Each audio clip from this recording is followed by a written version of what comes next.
I'm used to, most of the time, the reason why I can do my work is because you walk into the room and nobody expects anything of you. So when you open your mouth, they think that you're saying something extraordinary. But thank you very much for that kind of introduction and for this amazing event. We're in the Humanity Hub. These are unprecedented times for all of us. And so I wanted to frame my remarks around three pieces of poetry. I'm Persian by background, and our poetry is our soul food. And I thought that this might be helpful in terms of how we're thinking about this. So, the first piece is by Saadi. Actually, most of them are by Saadi, but and he said, and this is a quote that's at the UN. And he says, human beings are members of a whole, in creation of one essence and soul. If one member is afflicted with pain, other members uneasy will remain. If you've no sympathy for human pain, the name of human you cannot retain. I say this because we're in a state where our community of practice is overly empathetic. I mean, we have hyper empathy around what happens in the world, but we're dealing with a universe right now where there's a deficit of empathy. Genuinely, I mean, cruelty is becoming the norm, right? And it makes us unsettled because we feel slightly discombobulated. I feel as if I'm a kind of slightly extinct creature that should go into a zoo somewhere and be fed peanuts.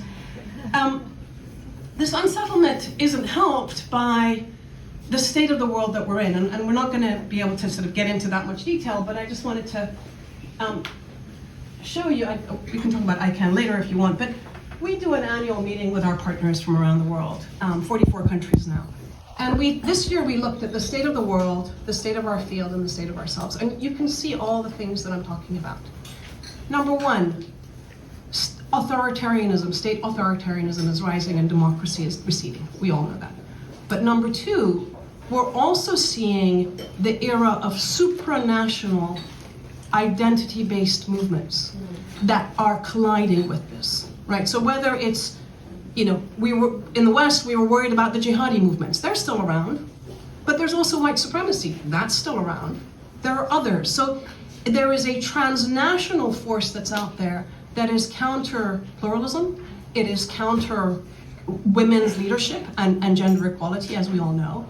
It's counter the idea of multiplicity of identity. They're trying to tell you, you are white and you're supreme, I am Muslim and nothing else, and so forth.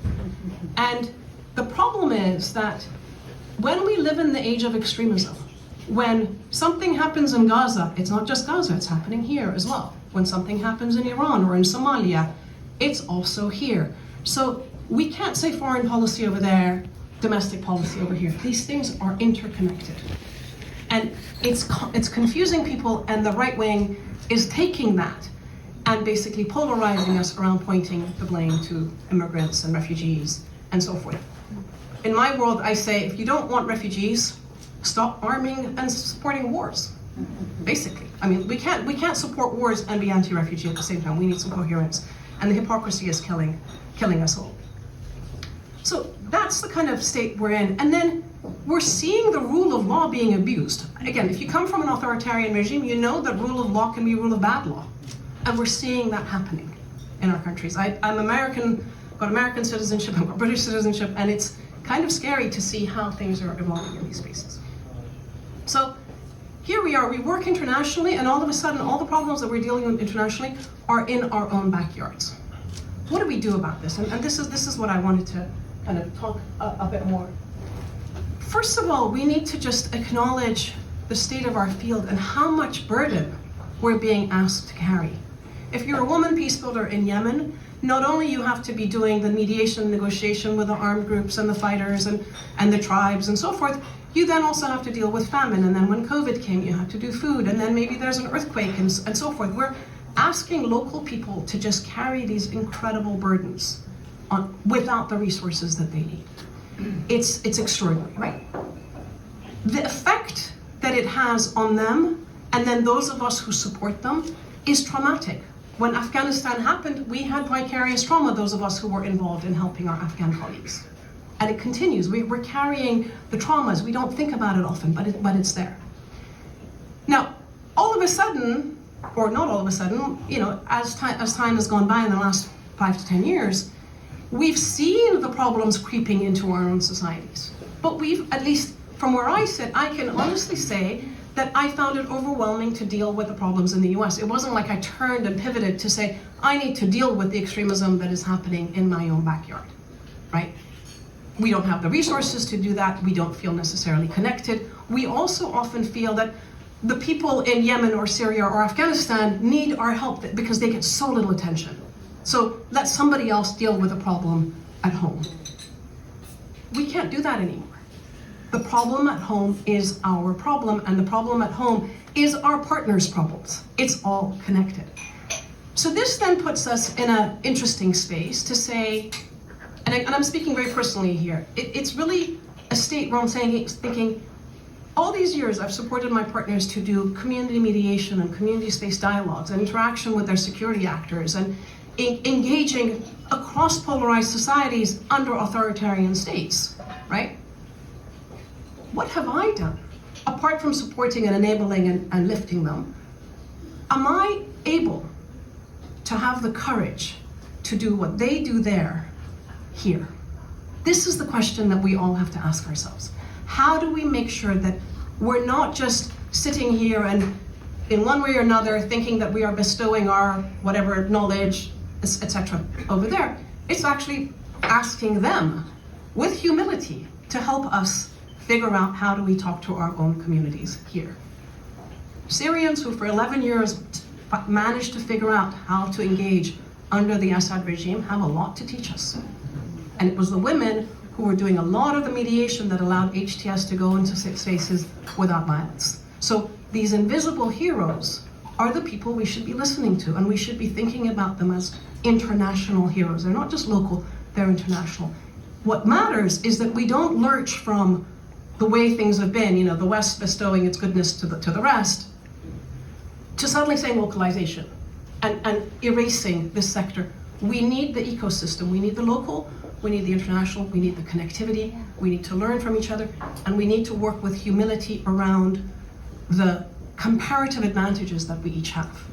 Sometimes we can do things here that our partners can't, but often they can do things there that we can't. So we have to think about the equitable use of power and resources and access and privilege in these ways and learn from them.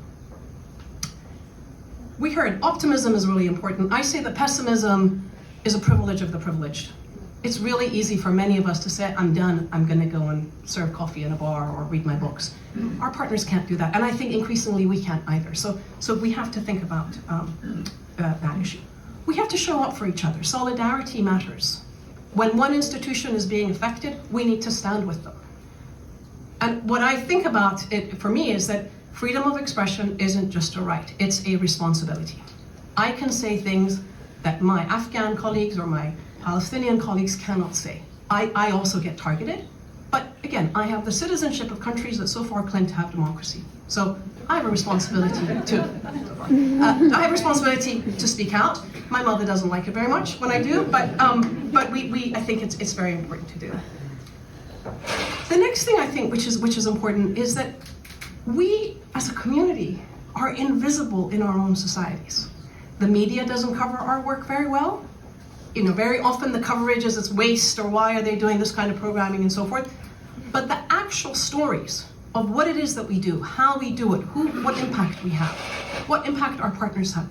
If we have journalists in the room, please work with us. We need those stories in the media because when we get the attacks, the narrative right now is this is a waste of money, right? This is a waste of money. It's not a waste of money. We know the effect. We know that it's long-term, but we need to get the narratives out there. We also need to get the narratives out there because what I'm finding is that people are sick and tired of the pessimism and the bad news. So when you actually tell them the good stories, we have the privilege of all the inspirational stories that we know and the work that's going on.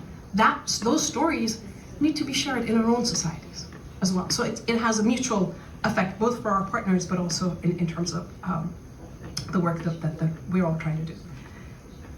And then comes this question of how do we behave differently? What can we do? I think that we need to start thinking in small initiatives and small ways. The extremist movements around the world have a tactic of being locally rooted and globally connected. They are in every community. They use networks of trust. They use institutions of trust. We need to do the same. Our partners are doing it on the ground, but we need to think about this. Maybe we start a movie club, once a month movie club. We select movies that convey some of the values and the perspectives and so forth. We do dinner and a movie in provincial areas, in our own cities, and bring people together and have dinner and talk about it, so that we're not sort of being didactic and trying to say to them, you must understand this. They're hearing a story, they're experiencing, right? So we have to think about what we can do here in ways that will change attitudes on the ground, but connect with the people that we have among ourselves. And one of the things that I've learned is that we can say rational things until we're blue in the face, but most of the time people have an aha moment. They just experience it in their gut, in their heart. All of a sudden they get it. Especially with women's stuff, you can have endless people nodding their heads, but then there's something and they're like, yeah, you know, I remember such and such happened. And it's a transformative moment. So we need to provide those aha moments or opportunities for those aha moments. That's the second piece of poetry, which is that Sadie says, a mule laden with books doesn't use the knowledge is no different to a mule laden with logs. So just because we know things, if we don't act on them, what difference does it make? So we need to act on what we know and bring the lessons here. And then finally, I'm going to end with another just a sort of thought for us. It's not the first time in history that societies of the world have gone through difficult times. These are going to be difficult times in the next decade, I think. And there is a 10th century Persian poem called The Conference of the Birds. It's an epic poem, and it's the story of the world being in complete chaos. And the hoopie bird comes to the other birds and says, we must go find the Seymour, our leader, and find out, what's the solution? How do we solve the problem? So the birds, they discuss it, and eventually they set off, and they go through 7 valleys and 7 mountains and snowstorms and desert storms, and some go back and some stay and so forth. Finally, they reach the top of the mountain, the highest peak, and there are 30 of them left. And they say to the hoopie bird, okay, we're here. Where is the Seymour? And the hoopie bird says, look in this glacial lake. The Seymour is there. And so they look, and what do they see? They see their own reflection. Seymour means 30 birds.